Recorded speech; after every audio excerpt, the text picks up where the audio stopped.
Hey everyone, how are we doing? Good to see you here. I feel like I'm like purple today. I don't know what that is. But Noel, good to see you. Jacob, good to see you. Homework 13, we could start on that here in a little bit. Jacob, you got it. First question of the day right there I see is over data analytics. So let's put that in the notes right here, data analytics. We are at the 3-minute mark and we're about 13 seconds in. So stat 201, data analytics 6. Let's go talk about it. I don't have it up. Let me go grab it on the main screen right here. So with Data Analytics 6, you are writing an executive summary of a report. What am I going to do for the weekend? I'm going to play some Top Golf, and we are having a party. So it's going to be a lot of fun. Sorry. And I ate some coconut, and so apparently, I swear, I think I'm getting allergic to nuts and coconuts. Oh, no worries. Let me show this right here. A party, Colin. Good to see you there. I wish if you're in town, let me know. When you're in town, I didn't see you last time. That is such a bummer. But Colin, former student. We also advertised for Disney on the Discord. Shout outs to, his name is Dave. So I met Dave and a few other people. So shout outs to them, and Colin doing awesome stuff right there. Former student, amazing student. And I got to say this, he was on the banners around UT when he was here. So huge shout out right there. And I am so appreciative of all the current and former students, and Colin just like totally being a great representative for UT. Let's go check out Data Analytics 6. Okay, with Data Analytics 6 right here, what do we have? We are writing an executive summary and future research. So you need to write, for the data analytics, do we need to write a sentence or two about each section? Kind of. So check out yesterday's video where I did the AI sandwich, and I kind of went through the full rubric. So how do you know you're going to make a good grade on these data analytics? What is your best way? Oh, thank you so much. More points. Big points right there for Colin. Some pixie dust for everyone. How do you know you're going to make a good grade on Data Analytics 6? How do you know that? How do you know you're going to make a good grade on Data Analytics 6? How would you know that? How would you know you're going to make a good grade? Read the rubric. Do what it says. Check out yesterday's video. It's just here on office hours. So you can go to yesterday's video and you should see the full instructions on how to do it. And we walked through it. But I want to point this out right here, that when you go to this report right here, what are you doing? What are you doing with this? This is a full report that somebody wrote. Then you are creating what two things for this? So what are you creating for this? The executive summary is a summary of the full report. So have you ever heard of like a one-pager? The executive summary is the full report. Now, this is what totally blows people's minds. If someone reads the executive summary, do they need to read the report? If someone reads the executive summary, you got it. Braden's already said it. I was going to type a question in the chat, and the answer is no. Because the point of it is you will summarize all the key points. The first thing you do in the executive summary, looking at the rubric right here, the very first thing you do in the executive summary is to go through and talk about who the company is and why we are doing this research, which read through it, understand the report, who's the company, why are we doing this research. The next thing we do is talk about key findings with numeric backing. So the numeric backing is going to be the actual numbers, and you have to think about summarizing them in a way telling somebody why it matters and what was found out. Now, you're not picking one graphic. Remember, you're taking this report and summarizing this report into an executive summary, taking the key findings throughout the report. You don't need to take everything, but you need to find a certain amount of things that kind of jive together to give you key findings that are important. I generally think about 3 to 4 sentences for this section, strong sentences with numeric backing. And then lastly, as I just go away from everything, lastly, you're going to go in here and have an action item. The action item is a thing that we are going to do that is directly related to what the report was doing. Very important. Your format's going to be graded. And lastly, the future research is its own thing. The future research is where you go through and talk about new ideas, new things to analyze. Check out yesterday's office hours where I did the AI sandwich and I even had it graded. A few people have been emailing me and doing great jobs on it. So based on what the research is, we can select which graphics to use. Well, kind of, and you won't include the graphics. What it looks like when you're done with it. What it looks like when you're done with it. I should be able to double check. I'll give you an idea what it should look like. So what it should look like is you will turn in your end result document will look something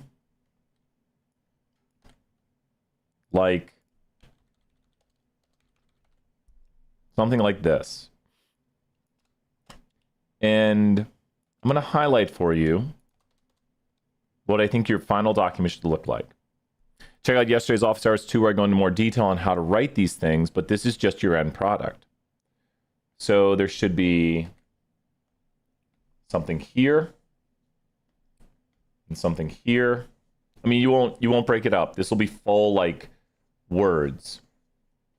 And then something here. Maybe probably the middle section needs to be a little longer.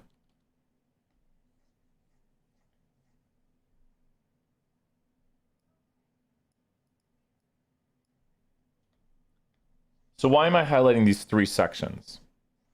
It's about how it'll look. So what you're going to have is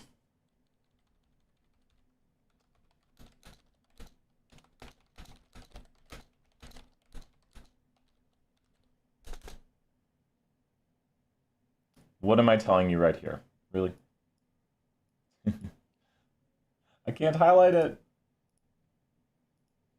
Who knows why I'm highlighting these multiple sections right here?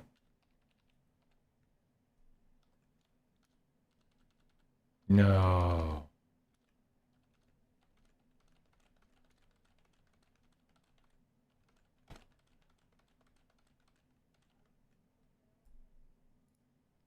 So this portion right here that I'm highlighting, you're not just going to write a bunch of words. Well, you are going to write a bunch of words, but I should have done this in reverse. So this is about the length you're looking for. Exactly. The yellow is where you introduce the company. Should probably be a little bit more than just that. You introduce the company. Don't make it like the top line only. Why is my board screeching now? What is going on today? And then action item down here at the bottom. Does that make sense? I think Elizabeth is seeing it, that we have the you have the introduction to who the company is. You have your key findings. Then you have at the very end of it your action item. So that's the way the format of it is going to look. Does that make sense? Refter's just cracking up right there. It's going to be along this length. The middle section might be a little shorter. The top section might be a little bit longer. You just need to think you're going to introduce the company. Who are we? Why are we doing this? You're going to get into key findings with numeric backings, and then you're going to make sure a clear action item is given. Check out yesterday's video where I go over those things more in depth. The future research is going to be, I shouldn't have hit spacebar. Probably something like this. Yes. But not every. So imagine if someone said summarize the first Harry Potter. So spoiler alert, I'm going to summarize the first Harry Potter. You ready? There was a boy named Harry Potter who lived with his really mean aunt and uncle, I think they were, because his parents got killed by Voldemort. He's goes off to the wizarding world and meets his friends Hermione and Ron, who they go on adventures and bond together while being in Gryffindor. No, they're in Gryffindor. Yeah, they're in Gryffindor. Something, I don't know. And then Slytherin's the bad guys. And with that, he beats a form of Voldemort at the end of the first movie, and it leaves on a cliffhanger. Did I tell you everything about the movie? I'm sure I missed a lot. I'm sure I missed a ton. I missed that whole Christmas thing because every Harry Potter has a Christmas. But I gave you a lot of the key points, right? I walked you through kind of, I didn't tell you about the lightning bolt on his head. That'd be important too, that he has that scar and he can't be touched by Voldemort. So you think about the key points you're going to give. You're not going to give everything because you're summarizing the report. But you get the key points, like he's a kid who has magical powers. He goes to the wizarding world. He has these 2 friends. So you think, like, what are the most important things? It's like a pyramid. You go to the most important and you trickle down to the bottom. But you're not going to give the full report, or else you just read the full report. Does that make sense, Noel? So you wouldn't just do the full report. You're not going to give every detail. You're going to take and find the most important details from the full report and give them in here. Like, the introduction would be like, Harry Potter was a film created based on the books of J.K. Rowling that came out in the early 2000s. And then an action item Because of the success of these films and a good to see there, we are suggesting to create more things in the wizarding world of Harry Potter. So you would introduce it, talk about the key findings, and then come to an action item. But make sure your action item is clear. And biggest thing I say, I'm confused on how to talk about it sounding like the same as the PDF. You could mostly sound the same as the PDF. What's the PDF say? Let me look at the PDF. Let me look at that. Let me see.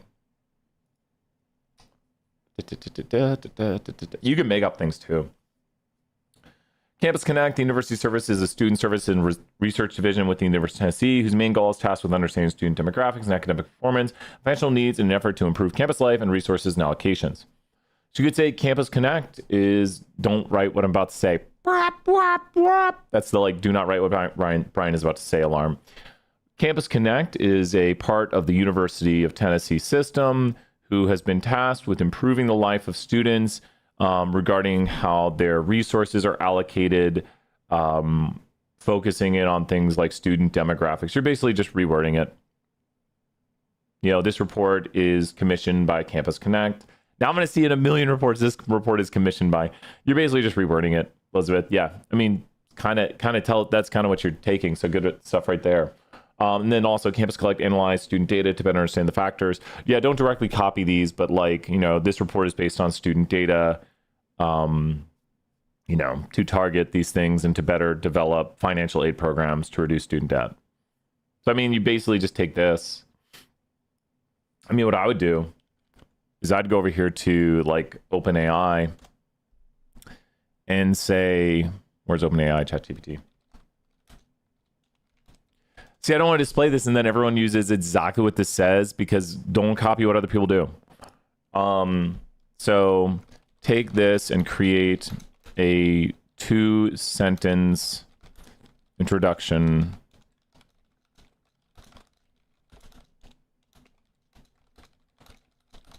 Okay, so let me see what it says. So don't write exactly what I'm about to say. Campus Connect, University Services, a division of the University of Tennessee, is dedicated to enhancing campus life. Yeah, I mean, it basically just reworded it. So there's things, but it doesn't know it's for a report. So the goal of the report. I'm kind of confused on we explore the main info for the first section graphic and mention 3. No. So your whole executive summary is for the what? Your whole executive summary is for the what? For the whole report. So everything you're doing right here, this thing right here, does this make sense? Let me show you on the screen at the same time. This thing over here introduces the report. So literally someone could read that over there and not read this report. So you're trying to figure out all the key findings from this report and summarize them into this area. So does that make sense, Noel? You're taking all the key findings from this report and condensing them down over here into, what do people need to know from this? So it's your job to read the report and understand what was important, and then supply numeric backing. So you have to read the report and be what mattered? What did they find? What was of importance to them? What would people care about? It's your job to understand the report and understand the statistics and then condense it down into something that would be an executive summary. So it's not per section. You're taking this whole report and it's contained within here. This is mainly whose report. Yeah, exactly. So exactly. And the last part right here, the last part is the action item. So you have who's the report and why are we doing this? Who's the report written by and why are we doing this? And then you have the key findings with numeric backing. And then you have the action item the company is going to take based on this. What are we going to do? And that models the rubric over here. So if you look at the rubric goes through that we need to put our instructions, put our names, all that stuff. And then you have the reason we are doing this, which is the yellow area. Then we have the key findings with numeric backing. You have to include the numbers. And don't just copy paste them. If you notice right here, it says copy pasting them. Don't copy paste them. And then you have the action item the company is going to take. And then the future research is where are we going from here? What could we examine? And check out yesterday's office hours where I show you how to do the AI sandwich and even have the AI grade it. So I even had the AI grade it. And a few people have had me look at theirs and I've given some people some 10 out of 10s already. So it's tough. Everyone emails me, but really tough to grade everything. But I try to do as much as I can and been trying to keep up with all the emails. So please email me. I appreciate it. And I'll try within 24 hours to email you back and get everything all organized. I want to do one thing right here. I think people said chapter 13 homework. We'll do some chapter 13 homework, but I want to put something in this video that I'm meaning to as we get closer to the test. Who would like to see me go over the formula sheet completely and tell you every single thing on the formula sheet?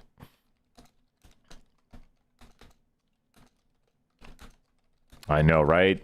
So let's go do it right here. Let's do the formula sheet and talk about every single thing on the formula sheet and how to use it. So you are seeing in the chat right now, Mubot, who's back, has pinned, or I've pinned it. He's told us where to go for the Stat 201 review for review 2. You want to go to the formula sheet and print it off. You can write it down. You can't have anything else on it if you write it down. But I would suggest printing it off and going through it and knowing everything on it. I don't want this AI assist. My gosh, that's crazy. I don't know. Maybe I should try it, see what it does. AI is everywhere now. So here is the formula sheet. And the very first thing on it is regression. You have to know what each of these symbols are, or you don't have to, but it helps. Tell me what any of these symbols are right here. Can you name all those symbols? What is each one of these symbols right here? Can you name them all? Can you name every one of them? Nice job, Reptar. What is y hat? What is b0? What is b1? What is x?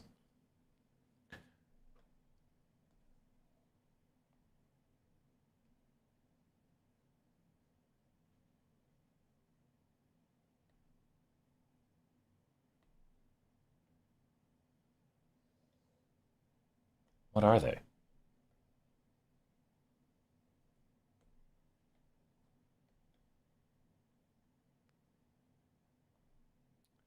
Does anyone know?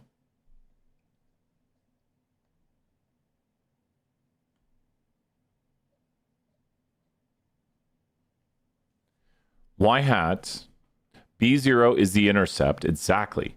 So B0, look what I color coded over here. That is the y-intercept. That is when x is equal to 0. B1 is the slope, which is for each 1 unit increase in x. We could even put like could put like 1, 2, 3 over here. Really? 1, 2, 3. So for each 1 unit increase in x. Well, what is y hat? Well, look what I've highlighted. What is y hat? It's the what value of y. It's also down here when we talk about residual. So what is y hat? Y hat is what? The what value of y. X is the name of the x variable. What is y hat? It's the prediction and it's the estimate from the line. It is the prediction. Because remember when we do residual equals actual minus predicted. So we say residual, which is E in notation, equals actual minus predicted. So the prediction comes from the line. Yep, it is created from the line. That is correct, Braden, right there. It's the estimated from the line because the line makes estimate or predictions. So I like to call it the prediction from the line. Now the actual would be a dot over here. And when you have an actual, the actual is what y actually is. Let's say you made a 100 on your test, but the line said what? You made a 100 on the test because that's where your dot is. But the line made a what? The line predicted what? You made a 100 on your test, but the line predicted a what? You made a 100 on your test, but the line predicted a what? You made a 100. Oh, wait, that you got an 80. Exactly, Braden, right there. I was like, you said it. And so the line predicted you got an 80. So when we solved the equation, you actually made a 100, but the prediction was 80. So your residual is what? So you actually made a 100. That's where the dot is. You were predicted to make an 80 via the line, and your residual is 20. What does 20 mean? And when a residual is positive, what does this mean? So it's 20 is the distance. What does that mean? What does it mean to have a residual of 20? What does it mean to have a residual of 20? You are 20 higher than you were predicted to be. So a positive residual indicates, and this is a teaching the test moment, a positive residual indicates what is higher, the actual or the predicted. A positive residual indicates what is higher, the actual or the predicted. A positive residual indicates what is higher, the actual or the predicted. And the answer is the actual. Because if you have a line, the dot is the actual, the prediction comes from the line. If the residual is positive, the dot is above the line. And so we can do a lot with regression. Oh yeah, 100%, I like it. 100%, Brayden knows, let's throw some points for that. So watch this though. And so good work, that's why office hours count. How about if we have right here, predicted score is equal to, and let's write 50 plus 10, and then X is hours studied. So that's hours studied right there. R squared is equal to 0.70. Here's where we get into practice mode. Interpret the slope, interpret the intercept, and interpret the R squared. These are the three interpretations on the test. The slope, the intercept, and the R squared. The three interpretations. The slope, the intercept, the R squared. I'll start highlighting with color for which ones we're doing. The intercept, the slope. Try doing it in the chat. But that's not a full interpretation though, Brayden. So on the test, that is tell me what the slope is, tell me what the intercept is. So that would be tell me the slope, tell me the intercept. And Mubot's putting some hints in the chat. That is tell me the slope, tell me the intercept. So how would we interpret them? Mubot's got hints in the chat. That'd be tell me the slope, tell me the intercept. Really good practice right here. This is 12 points of the test. No, that's why we review. That's why these are the last three questions on the test, 12 points, and people, this is why we practice. And then I remind you. Brain's like, oh yeah. Like you still remember what the slope is. The slope is 10. The intercept is 50. Close, Anna. So be careful. Notice where if we look at the slope interpretation, which I'm going to copy paste right here, says, and good work, Anna, let's throw you some points for each 1 unit. And then here we go. Elizabeth might have the intercept. When hours studied is equal to 0, we expect test score to be 50. And actually, this is what I drew over here because I did a slope of 10. Does that make sense? You would predict somebody who studies 0 hours makes a 50. And then you have to ask, is that logical? And yeah, it seems logical because you can study 0 hours and you can make a 50. So if somebody says, or when hours of studied is equal to 0, we expect someone to make a 50. Notice we're just plugging into the intercept. When X is equal to 0, we expect Y to equal B0. How about the slope? What would the slope be? Notice it says, for each additional 1 unit increase in X, we expect Y to increase or decrease, depending if the slope is positive or negative, by B1 on average. Mubot will tell you the slope again. We missed Mubot. Really good practice right here for the test. Really good practice. For each 1 unit increase in X, we expect Y to increase or decrease by B1 on average. For each 1 unit increase in hours, we expect score to increase by 10 points on average. Great job, Noelle and Elizabeth right there. Exactly. Notice you're just plugging in. For each 1 unit increase in X, for each 1 unit increase in hours, we expect Y, we expect score to increase because slope's positive by, and then we take the coefficient of the slope right there, which is B1. You can see right there in the formula. You can see the visual over here on the side. And then last, I know, right? It was right after test 1, and then people don't come to class. No. People here come to class. It's like people are like, "Oh, we have to interpret these." Like, yes, we do it all the time. Well, we did for a while. And then what is the r squared? Blank percent of the variation in y is explained by the variation in x. Blank percent of the variation in y is explained by the variation in x. So whatever the y variable name is, the y variable is score, predicted score. We're going to predict the y. So blank percent of the variation in y is explained by the variation in x. Blank percent of the variation in y is explained by the variation in x. What is it? Who's got it in the chat? If you're at home watching these, try writing it down. Try saying it out loud. When you say things out loud, you build different memories than writing it down. Try teaching it to someone. Try explaining it to someone. You build more memories than just sitting there and looking at it. If you just sit and look at it, you don't learn as much. So Braden, you got it. 70% of variation in scores is explained by hours studied. 100% on the test right there for that question. So nice job, Braden. You have to think it. You have to say it. You have to read it. You have to write it. You have to teach it. And then you know it. That's how you learn things. Now we're going to the next portion, which is probability. So let me copy this. Great job, Noel. 70% of the variation in score is explained by the variation in hours. Exactly. Blank percent of the variation in y is explained by the variation in x. 28, 53. Now this is where the sheet gets really complicated with probability. But I ask this of you. When you go to the probability section, I've been giving my class this quiz multiple days. And we'll say this. To multiply two events, they must be, and so don't answer in the chat. I'm going to type these in and see if you can get this. So the question is, to multiply two events, they must be what? To multiply two events, they must be what? If you come across a question like this on the test, you need to do what? If you see probability stuff on the test, you need to do what? If you see probability stuff on the test, I'm just reinforcing you that you're going to think this in your head. You're going to be like, wait, this is a probability question. I need to look at the formula sheet. You got it right there. Anna and Braden said it. And you know what? The people in office hours, I hope we have another 5 votes right here.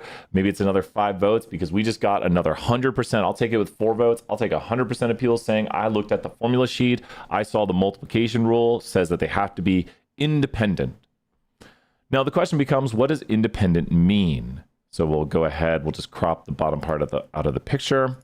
And we have to know what it means for things to be independent. Okay, independent, check. I know A happened.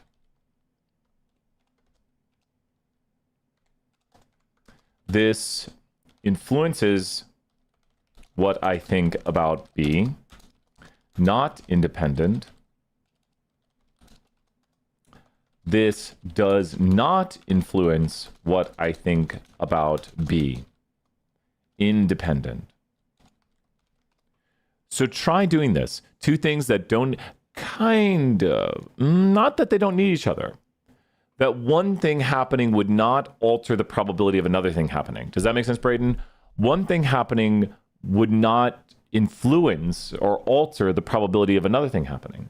Take, for example, when we talk about A and B, if we have, great job, Braden, right there. We got Braden, excellent work. Practice, practice, practice. I say this all the time. It's the people who are here who are answering the questions, who realize what they know and what they don't know, and then they fix their knowledge and they get to the test and they ace it. Because I had people make like 100 in the class, and if you look through chats, they're working it out. They're getting it right. And that's what you have to do. So shout outs right there. You got this. A is going to be, it is snowing today. And then B is, it's over 100 degrees. If you know it is snowing, does that influence or not influence what you think about it being 100 degrees? You know it is snowing. I know A happened. This is how you check it. You just ask yourself, I know it's snowing outside today. Does that influence what I think about it being 100 degrees outside today? Does it influence it? This is how you run an independence check when you're checking things. You say, I know it's snowing. Would that influence it being 100 degrees? Would then that tell me something about it being 100 degrees? What do you think? This is how you run the independence check to see if things are independent. Would it influence it? What do you think? Exactly. So it's very much influential. It influences what you think. You're like, if it's snowing, it can't be 100 degrees. So frankly, what is the probability of it being 100 degrees, if 100 degrees is 2% of the time, and snowing in Knoxville is 2% of the time? We're being very generous. What is the probability of these things both happening? Of it being, and yes, no, Noel, you're right.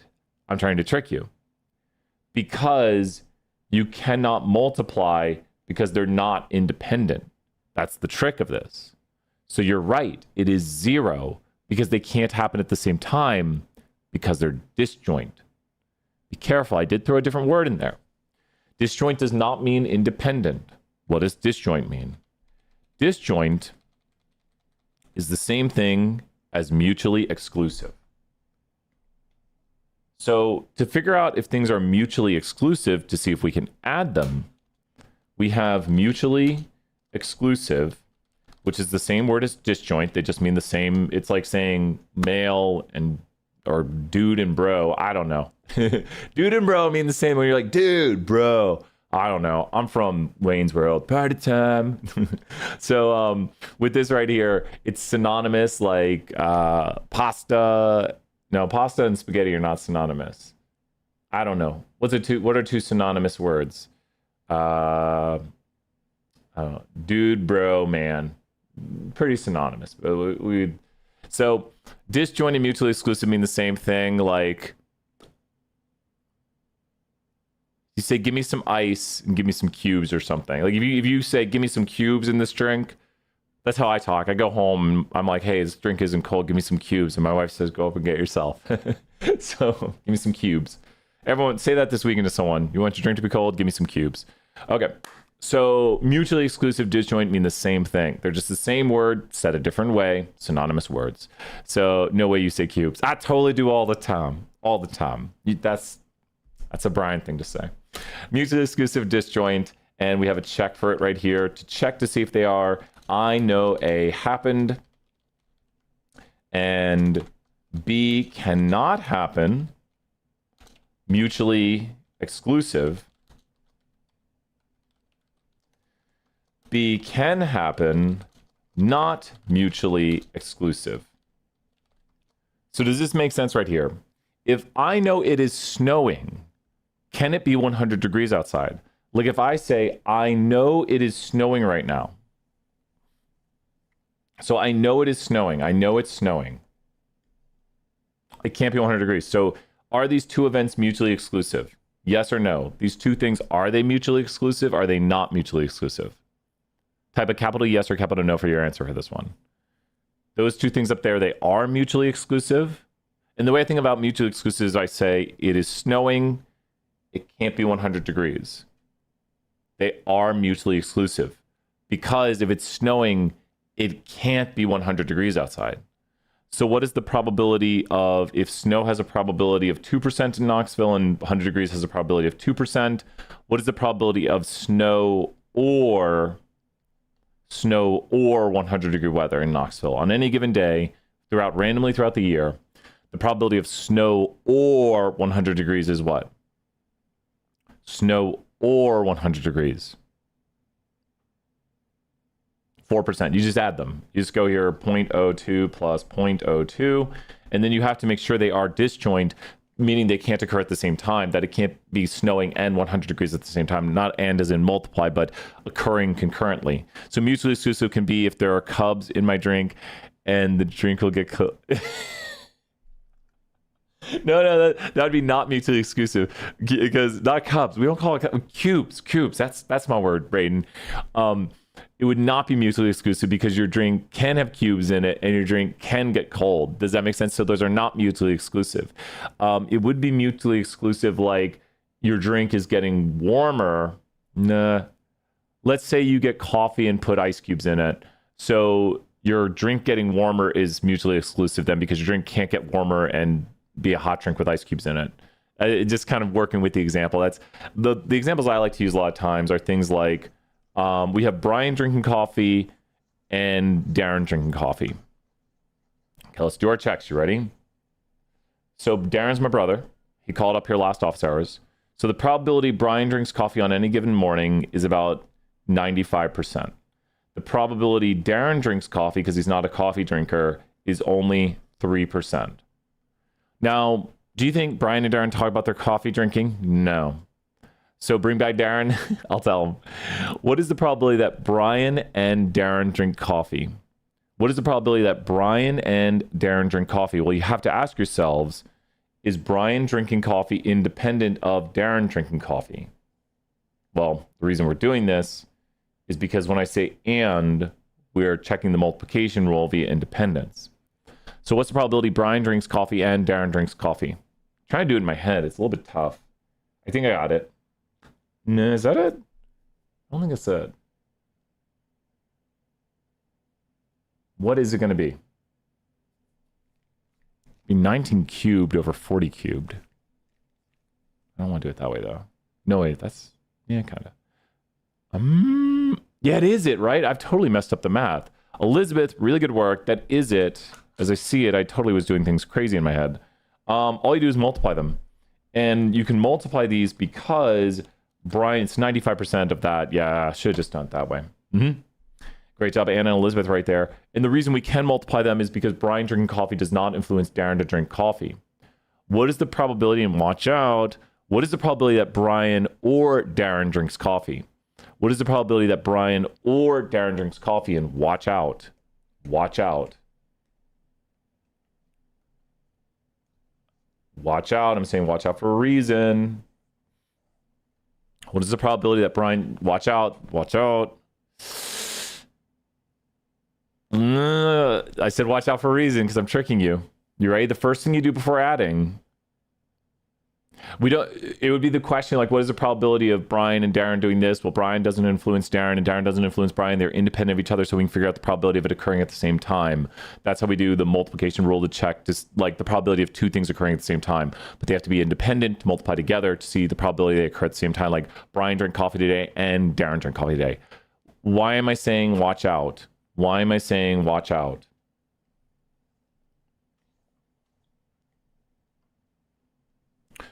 We asked, what is the probability Brian drinks coffee or Darren drinks coffee? There's a trick to this. I'm being mean. What's the trick? For 1,000 points, what's the trick? There's a trick.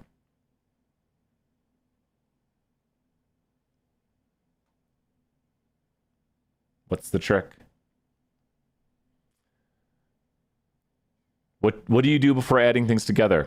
You can't really add them. You can't really add them. They're not mutually exclusive. And I could have made this more obvious by changing it to Darren drinking coffee way more. Darren also drinks coffee a lot. Now he drinks coffee 90% of the time. Do you see the problem with adding these now? Because probabilities, according to the rules of probability, which we'll look at in a moment here, must be contained between 0 and 1. Actually, we didn't list that one. That is the first rule of probability, that all probabilities are contained between 0 and 1. And so you can see when you add these together, or if you did, you would exceed the probability of 1, which is not a valid probability. And so you have to say, well, why are they not mutually exclusive? Because let's do the thumbs check. You ready here? Can Brian drink coffee in the morning? Yeah, I can. Just couldn't I do that? If Brian drinks coffee, can Darren also drink coffee?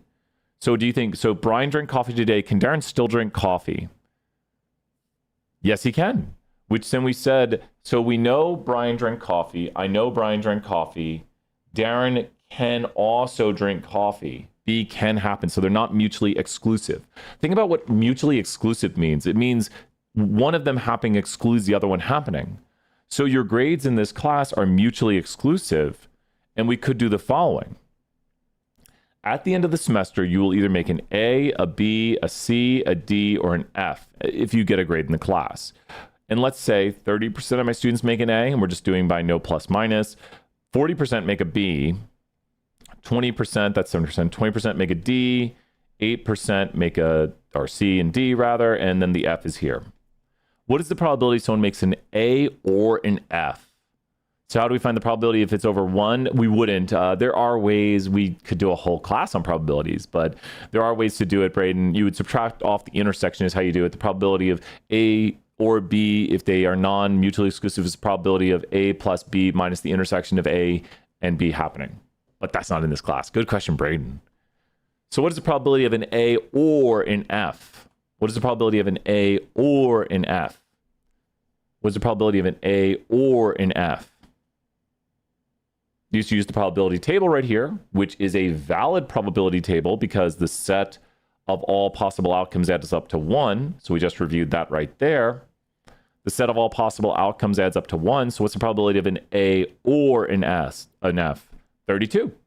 Is that mutually exclusive? Can someone make an A in the class like as their final grade and also as their final grade make an F? Can somebody, we know someone made an A, can they also make an F? So could it be possible to make an A as your final grade?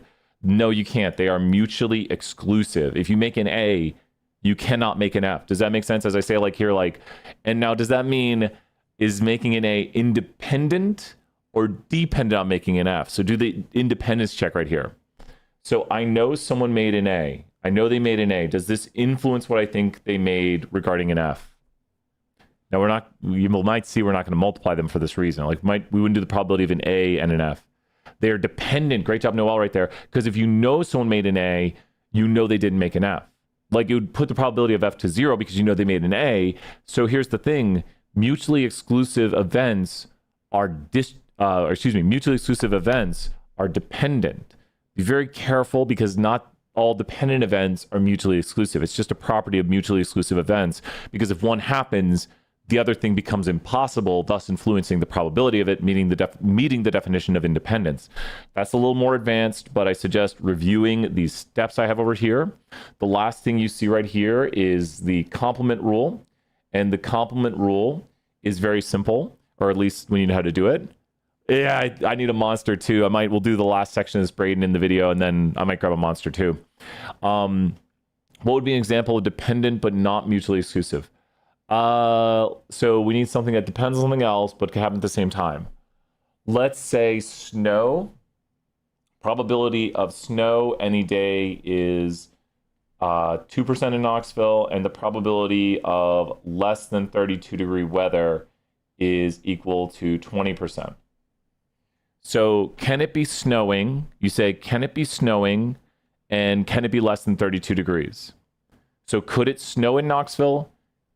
And at the same time, not like multiplying, but could it snow? Yes. So that means they are what?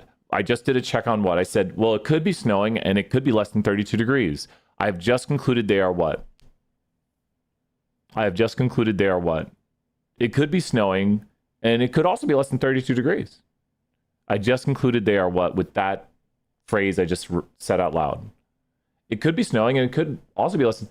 They're not mutually exclusive. They're not mutually exclusive because it could be snowing and it could also be less than 32 degrees. They can happen at the same time. If it is snowing, but wait, check, remember? I know it's snowing. Can it also be less than 32 degrees? So they're not mutually exclusive. Like both can happen at the same time. Now, let's say I know it's snowing right now. I know it's snowing. Does that influence what I think about it being less than 32 degrees? So I know it is snowing. I know it's snowing. Does that influence what I think about the temperature outside? I'm like, my wife says, it's snowing outside. And I say, whoa, I'm going out in shorts and a t-shirt. And she says, what? And I say, they're completely independent, the temperature and the snow. And she says, I thought you taught stats. She said, you should know that they are very what? So the temperature and snow are very what on each other? And so they're very what though? So if I know it's snowing, they're very dependent. So and good question, Elizabeth, this is an example of two things that are dependent.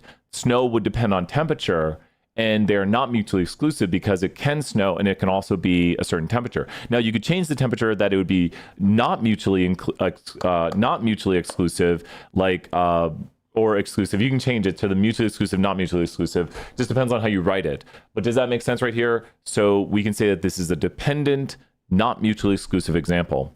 And the complement rule was the probability of it not snowing in Knoxville via this example, which is just you take the probability of something right here, probability of snow, plug it into there, and do 1 minus to find the probability of not snow. So how do you do probability of not snow? So it can be raining and also sunny. Yeah, exactly. And that's how you get rainbows. Yeah.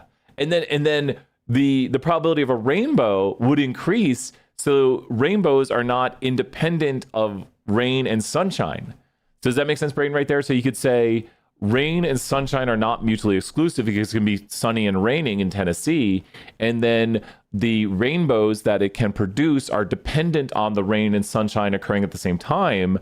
So someone would say rainbows are really rare. Why do you think there's a rainbow today? And you say, well, it's raining and it's really sunny out. And they say, well, why? And you say, well, no, rainbows are dependent on that.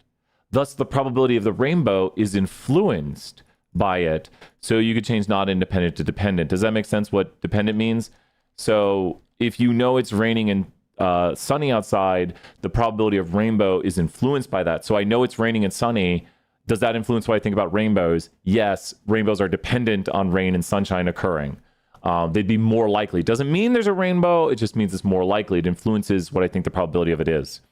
And then someone says, what do you think about the Yankees winning tonight? And you're like, why? And they're like, well, is that independent? And you're like, yeah, it's independent because raining in Knoxville and sunny and rainbows is not going to influence in any way unless we go to some butterfly effect. So what is the probability of not snow, though? The probability of not snowing is 98%. And we are on, so for the rainbow to occur, rain, sunshine has to be happening at the same time. Pretty much, yeah, I think that's pretty much the only way. So it's very, very, very, very, very dependent. Very dependent. For this last part, I don't know if I have enough time because I've been doing mini lectures over this whole thing. I might go long. I shouldn't be drinking those monsters. I shouldn't, but I do. So now we have sampling distributions. Okay. So the last part of this formula sheet is sampling distributions. And this is a chapter where I beg of you, practice the MyPearson. Here's my suggestions to you. To conquer this chapter, Yankees and Dodgers know. 1, know all the notation. And I'm going to go through it in a moment. Know all the conditions. Know how to solve the 2 problems below. Okay, so here is the problems below. UT knows that 40% of students are in state. I take a sample of 500 students and find that 250 are in state. Oh, wait, out of state. Sure.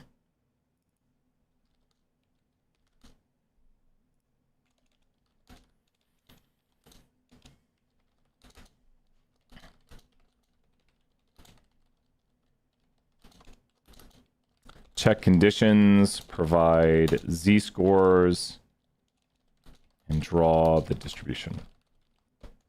Okay, that's one of them. Well, sure. UT knows that the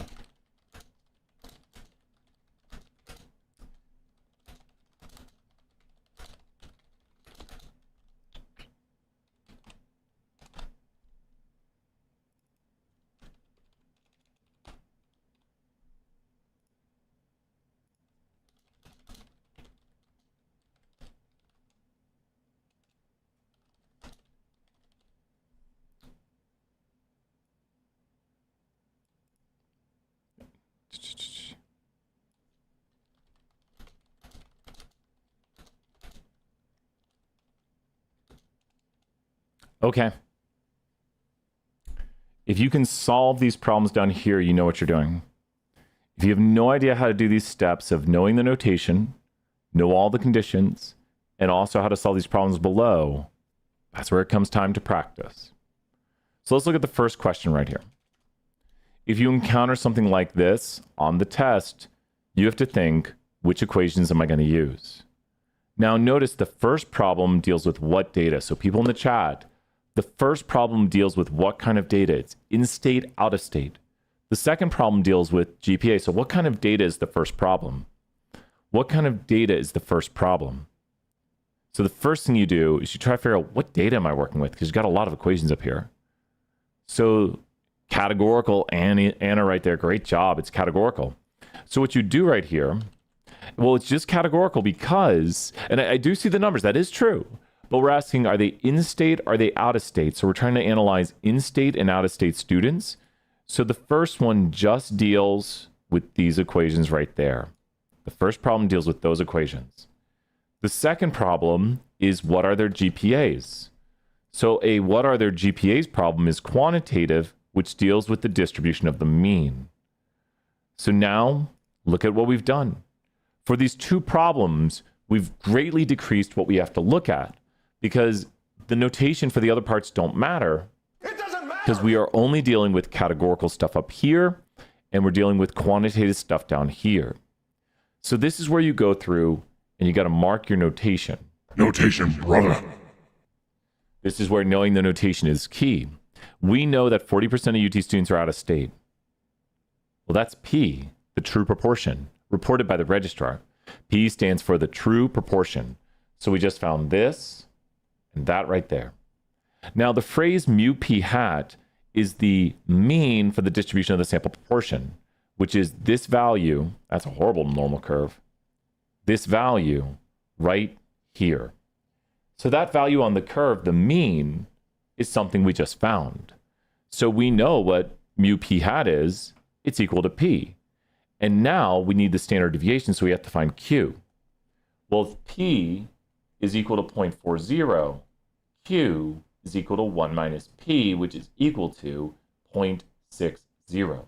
Notice P and Q add up to 1, which means they're complements. So we know what Q is right now. Q is going to go right here, and look at what we found. Next, we need to find X, and X is going to be the sample size. Oh, excuse me, N, wow. N is the sample size. So N is the amount we have sampled from this problem, which you can also go down here and start marking the amount you've sampled down there. Both problems have sample sizes, and it's important to know lowercase n is sample size. Now we can get the standard deviation of the distribution. The standard deviation of the distribution is the basically what we use for z-scores coming up here in a moment, right down there, to figure out if something is odd. So there we are. Let's find it. P times Q over n square root. So it's going to be 0.4 times 0.6 over n, which is 500 square root. So 0.4 times 0.6 divided by 500 square root. And it's basically 0.02. I'm going to round that for this problem. Do not round on the test, but 0.02. And that means the center of this distribution right here would be 0.40. And then we'd go up units of 0.02.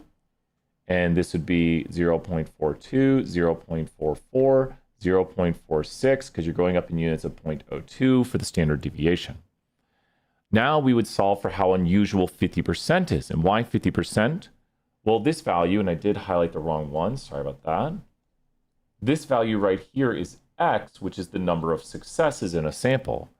X over N equals P hat. And just think about this.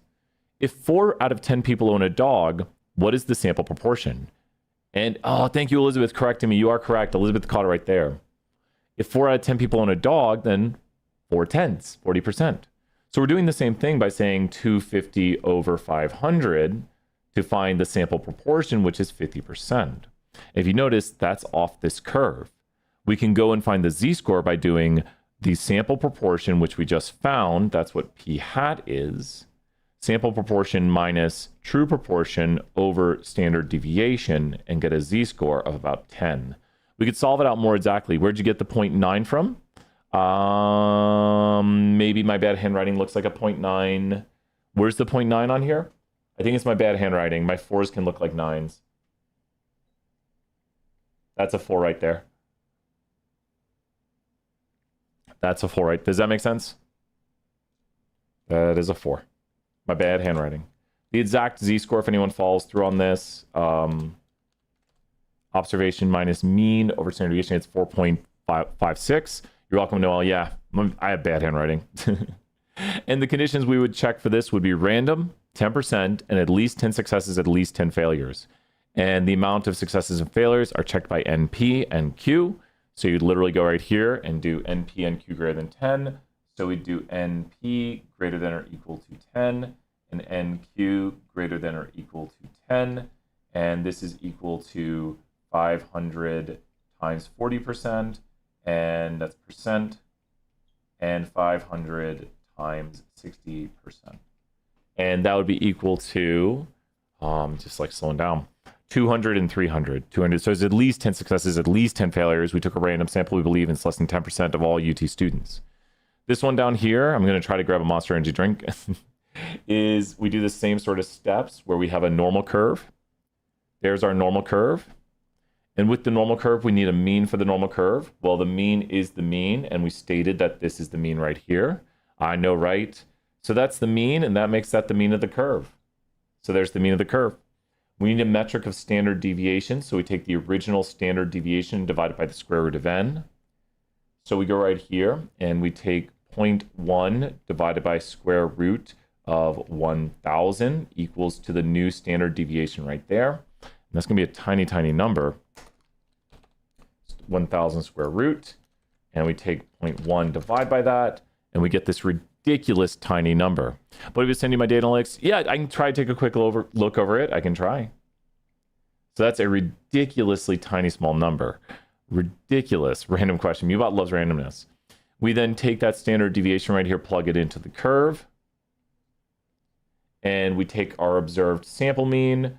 So we said, I take a sample and the students have this sample mean right here.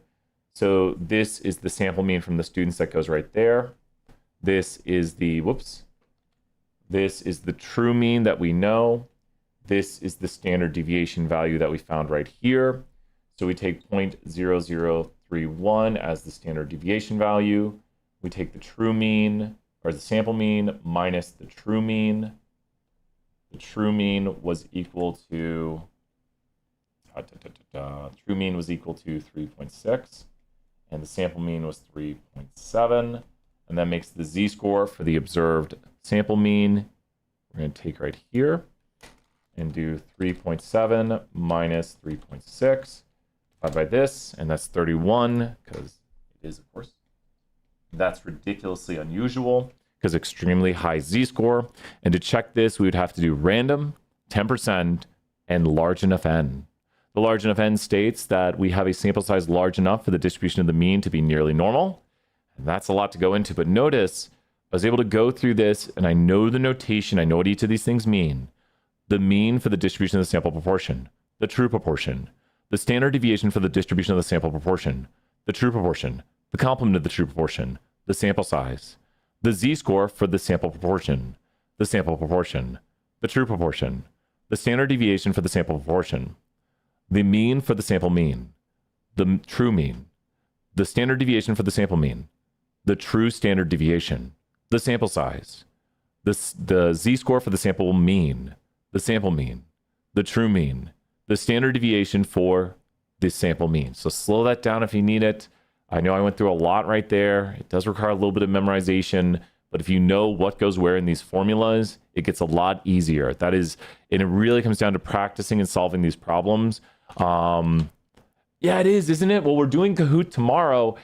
Thank you, Noel. Let me throw you some points. That's why I wanted to put this in the video. Maybe I'll try to do some more office hours tomorrow. I'm going to come to campus, so maybe we'll try to do some chapter 13. There are videos on that, but I want people to have a formula sheet review. I know, right? Let me go ahead, save this, and let me hit the go live button and schedule class for us so we can get that started right here. And part 2. Did I not save? Things last class? I'm going to get a monster. I need it. I'm dragging right here. Let me go get that monster. With that, I'll see everyone in class right here. Bye for now. Bye.